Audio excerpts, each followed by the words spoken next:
We're told that trans rights are human rights and that trans women are women. These statements are presented as straightforward facts with no accompanying evidence needed. The crux of the trans argument is that people are who they say they are. If I say that I'm a woman, the objective reality of my biology is not a relevant factor. My subjective lived experience is all that matters when I say that I'm a woman. Thus, trans women are women and trans men are men. Let's go with that for a second. Let's say that subjective experience trumps objective biological reality. The question then becomes, where do you draw the line?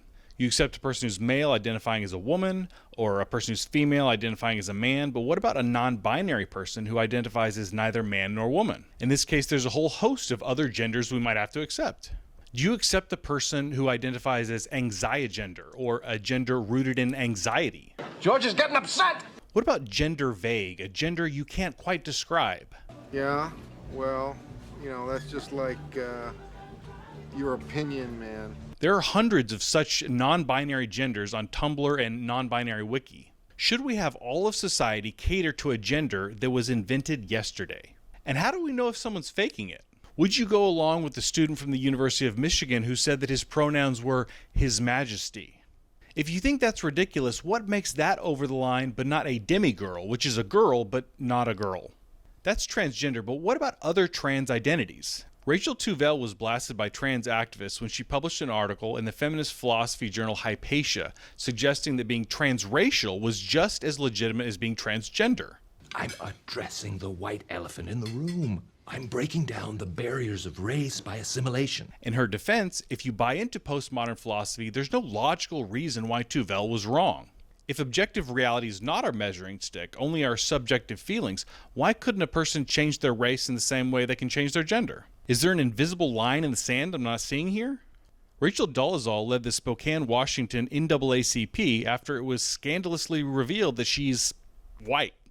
Is Dolezal wrong for embracing her transracial identity?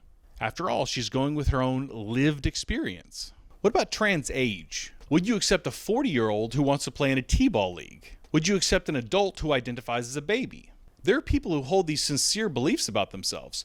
What makes their feelings illegitimate while the feelings of a transgender person are beyond question?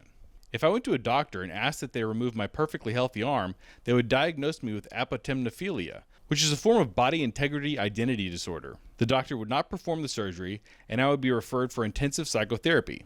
Not really handicapped, are you? I've had my difficulties. If, on the other hand, I ask the doctor to remove my penis, this magically gets moved into a different category.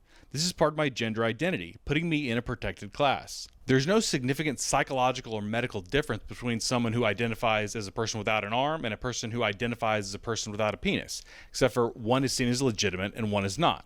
Both are delusions that result in harming a healthy body, but one is championed as part of a human rights movement, while the other is clearly seen as a mental disorder.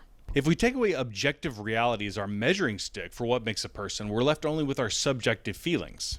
From that point, it seems fairly arbitrary where you draw the line. Transgender, trans age, trans disabled. I mean, you walk in that door on your two legs all fat and cocky and looking at me in my chair, and you tell me it's all in my head? A human who identifies as a wolf or a dragon. I am a 27-year-old transgender woman. I am a Wolftherian and a member of the furry fandom. Who's to say whose feelings are valid and whose are not? The trans debate is seen as the new civil rights movement, and anyone who's not fully on board with it needs to be canceled and forgotten because they're a hopeless bigot. But the trans movement is built on very shaky foundations, and asking questions is perfectly legitimate. If you want to understand more about transgender ideology and other theories from the social justice movement, check out my book, Building Insanity. If you want to learn more about the psychology behind the social justice movement, check out my book, Problematic. If you enjoyed this video, then like and subscribe for more content.